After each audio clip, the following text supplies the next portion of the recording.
আসসালামু আলাইকুম রহমতুল্লাহি বারাকাতুহু। সুপ্রিয় দর্শক শ্রোতা, কেমন আছেন আপনারা সবাই? আশা করি আল্লাহ পাকের অসীম রহমতে খুব ভালো আছেন। আলহামদুলিল্লাহ, আমিও খুব ভালো আছি। অসুস্থতা এবং খুব বেশি ব্যস্ততার কারণে অনেক দিন পর ভিডিও আপলোড দিচ্ছি। আশা করি আপনারা সবাই ভিডিওটি উপভোগ করবেন। অনেক দিন পর ভিডিও নিয়ে এসেছি, তাই ভাবলাম হেলদি রেসিপি নিয়ে আসি। এই জন্য আপনাদের সবার জন্য আমি নিয়ে এসেছি বেঙ্গালি স্টাইল ফিশ রেসিপি, যেটা অত্যন্ত হেলদি এবং খেতেও এত সুস্বাদু যে যে কেউ আপনার রান্নার ভক্ত হয়ে যাবে। তো আপনাদের ভালো লাগা আর ভালোবাসার জন্যই ভিডিও দিচ্ছি। আশা করি ভিডিওটি আপনাদের ভালো লাগবে, আর ভালো লাগলে কিন্তু লাইক মাস্ট। তাহলে আর কথা না বাড়িয়ে চলুন জেনে নেই কিভাবে রান্না করলে রান্নাটা অনেক সুস্বাদু হয়, হেলদি হয়। চলুন জেনে নেই। আরও জেনে নেই কী কী উপকরণ লাগছে এই হেলদি রেসিপি তৈরির জন্য। যেহেতু এই রেসিপিটা আমি করব মাছ দিয়ে, সেজন্য আমি মাছের থুতনি এভাবে কেটে নিয়েছি। দেখুন, তো এভাবে কেটে পরিষ্কার করে ধুয়ে নিয়েছি। আর নিয়েছি 2 পিস মাছের চাকা, দাগা এবং পেটি একসাথেই আছে। দেখতে পাচ্ছেন, বেশি মোটাও না আবার একেবারে পাতলাও না, স্বাভাবিকভাবে কেটে নিয়েছি। আর নিয়েছি মাছের লেজ, নিয়েছি মাছের কান্তা, দেখুন কতটা স্বচ্ছ পরিষ্কার। আর নিয়েছি মাছের মাথাটা, দেখুন আমি এভাবে কেটে নিয়েছি। এতে করে রান্না করলে মশলা সম্পূর্ণভাবে মাছের মধ্যে প্রবেশ করতে পারবে এবং খুবই সুস্বাদু হবে। সেজন্য আমি সবসময় মাছের মাথাটা এভাবেই কেটে নিই। আর এখানে নিয়েছি লাউ, দেখুন এভাবে আমি স্লাইস করে কেটে নিয়েছি। আর নিয়েছি আলুটাও স্লাইস করে কেটে নিয়েছি এবং এই সবজি পরিষ্কার করে ধুয়ে পানি ঝরিয়ে নিয়েছি। আর মশলার মধ্যে নিয়েছি পরিমাণ মতো অর্গানিক হলুদের গুঁড়ো, অর্গানিক মরিচের গুঁড়ো, স্বাদ মতো লবণ এবং জিরার গুঁড়ো। আর এখানে নিয়েছি পরিমাণ মতো আদা, রসুন এবং পেঁয়াজ পেস্ট, সবগুলোই একসাথে পেস্ট করে নিয়েছি। আর নিয়েছি পরিমাণ মতো কাঁচা মরিচ, দেখুন এভাবে স্লাইস করে কেটে নিয়েছি। সো প্রিয় দর্শক, কী কী উপকরণ লাগবে সব কিছুই আপনাদের সাথে শেয়ার করেছি। তাহলে চলুন আমরা এখন মূল রান্নায় চলে যাই।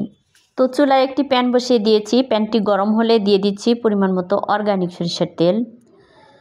তো সব রান্নায় আমি অর্গানিক সরিষার তেল ইউজ করি, সবসময় আমি বলে থাকি এটা। তেলটা গরম হওয়ার পর দিয়ে দিচ্ছি একটি তেজপাতা, মাঝখান থেকে ছিঁড়ে দিয়েছি। তেলের সাথে তেজপাতা কিছু সময় ফ্রাই করে নিচ্ছি। এবার দিয়ে দিচ্ছি পরিমাণ মতো কাঁচামরিচ ফালি দেওয়ার পর দিয়ে দিচ্ছি পরিমাণ মতো আদা, রসুন এবং পেঁয়াজ পেস্ট, সম্পূর্ণটাই দিয়ে দিচ্ছি। এখানে সবগুলো আমি একসাথে পেস্ট করে রেখেছিলাম এবং পেঁয়াজের পরিমাণটা একটু বেশি ছিল।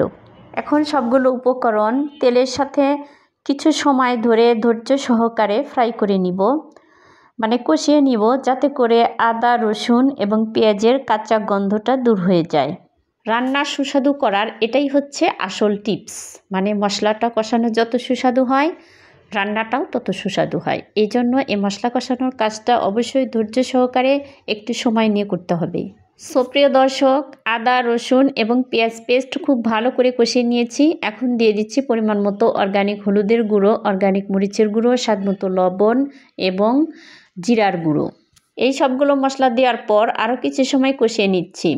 তো এখন দিয়ে দিচ্ছি পরিমাণ মতো পানি দিয়ে নেড়ে চেড়ে মশলার সাথে খুব ভালো করে মিশিয়ে নিচ্ছি এবং ঢাকনা দিয়ে ঢেকে 2 থেকে 3 মিনিট কুক করে নিচ্ছি। 2 থেকে 3 মিনিট কুক করার পর দেখুন তেল কতটা ভেসে উঠেছে আর কালারটা দেখুন কতটা আকর্ষণীয় লাগছে। এই পর্যায়ে আগে থেকে ধুয়ে পানি ঝরিয়ে রাখা মাছগুলো দিয়ে দিচ্ছি এবং নেড়েচেড়ে মশলার সাথে মিশিয়ে নিচ্ছি। সুপ্রিয় দর্শক, আপনাদের প্রতি আমার একটি রিকোয়েস্ট থাকবে, যদি আমার ভিডিওটি ভালো লাগে অবশ্যই একটি লাইক দিবেন, কমেন্ট করে পাশে থাকবেন, শেয়ার দিবেন। আর ইউটিউব থেকে দেখলে সাবস্ক্রাইব করবেন, ফেসবুক থেকে দেখলে ফলো করতে কিন্তু ভুলবেন না। তো প্রিয় দর্শক, মশলা মাছের সাথে খুব ভালো করে মিশিয়ে নিয়েছি। এখন ঢাকনা দিয়ে ঢেকে 5 মিনিট কুক করে নিব। 5 মিনিট পর ঢাকনা খুলে দেখাচ্ছি, দেখুন কতটা সুন্দর হয়েছে কষানো। এরপর আমি মাছগুলো উল্টে দিচ্ছি। যেহেতু মাছ অনেক বড়, তো মশলা ভালোভাবে যাতে মাছের মধ্যে প্রবেশ করে সেজন্য উল্টে পাল্টে দিচ্ছি। উল্টে পাল্টে দিয়ে আরও কিছু সময় কষিয়ে নিচ্ছি। সো ফাইনালি আমার মাছ কষানো কমপ্লিট। এখন মাছগুলো একের পর এক উঠিয়ে রাখছি। এবার থেকে যাওয়া অবশিষ্ট মশলার মধ্যে আগে থেকে কেটে ধুয়ে রাখা সবজি দিয়ে দিচ্ছি। সবজি দেওয়ার পর মশলার সাথে ভালো করে নেড়েচেড়ে মিশিয়ে নিচ্ছি এবং ঢাকনা দিয়ে ঢেকে 5 মিনিটের মতো কষিয়ে নিচ্ছি। সবজি যে 5 মিনিট কষিয়ে নিচ্ছি, এর ফাঁকে ফাঁকে ঢাকনা খুলে নেড়েচেড়ে দিয়েছি বারবার, আবার ঢাকনা দিয়ে ঢেকে দিয়েছি। 5 মিনিটেই আলহামদুলিল্লাহ সবজি খুব ভালো করে সিদ্ধ হয়ে গিয়েছে। দেখুন, দেখে অবশ্যই বুঝতে পারছেন কতটা নরম হয়ে গিয়েছে দেখুন, আর কালারটাও কিন্তু চেঞ্জ হয়ে এসেছে। তো এ পর্যায়ে দিয়ে দিচ্ছি পরিমাণ মতো পানি। পানি দেওয়ার পর সবজির সাথে ভালোভাবে মিশিয়ে নিচ্ছি এবং দিয়ে দিচ্ছি স্বাদ মতো লবণ। পানি দেওয়ার পর লবণের পরিমাণটা কমে যাবে, সেজন্য লবণটা দিতে হবে। এবার ঢাকনা দিয়ে ঢেকে 5 মিনিটের মতো কুক করে নিচ্ছি। 5 মিনিট পর ঢাকনা খুলে নেড়ে চেড়ে দিচ্ছি এবং দিয়ে দিচ্ছি আগে থেকে কষিয়ে রাখা মাছ। কষিয়ে রাখা মাছ দেওয়ার পর খুব ভালোভাবে মশলার সাথে এবং সবজির সাথে মিশিয়ে নিচ্ছি নেড়েচেড়ে। আলতোভাবে নেড়েচেড়ে দিতে হবে যাতে করে মাছ ভেঙে না যায়। রান্নার স্বাদ বাড়ানোর জন্য এখানে আমি একটা মশলা অ্যাড করব। রান্নার স্বাদ দ্বিগুণ করার জন্য এখন দিয়ে দিচ্ছি সামান্য জিরার গুঁড়ো। এতে করে রান্নার ফ্লেভারটা খুব সুন্দর আসবে এবং খেতেও সুস্বাদু হবে। 5 মিনিট কুক করার পর দেখুন রান্নাটা প্রায় শেষের দিকে। এ পর্যায়ে আমি চুলাটা বন্ধ করে দিচ্ছি। দেখুন কতটা সুন্দর লোভনীয় লাগছে। অবশ্যই কিন্তু বাসায় এভাবে ট্রাই করবেন। তো পরিশেষে আপনাদেরকে একটু সার্ভ করে দেখাচ্ছি। চলুন দেখে নিই কতটা সুন্দর হয়েছে। খুবই সিম্পল একটা রেসিপি আপনাদের সাথে শেয়ার করেছি, বাট রেসিপিটি কিন্তু অনেক হেলদি। ডিনারের জন্য, লাঞ্চের জন্য এরকম রেসিপি হলে পেট ভরে ভাত খাওয়া যায়। আমার টিপসগুলো ফলো করে অবশ্যই একবার বাসায় ট্রাই করে দেখবেন।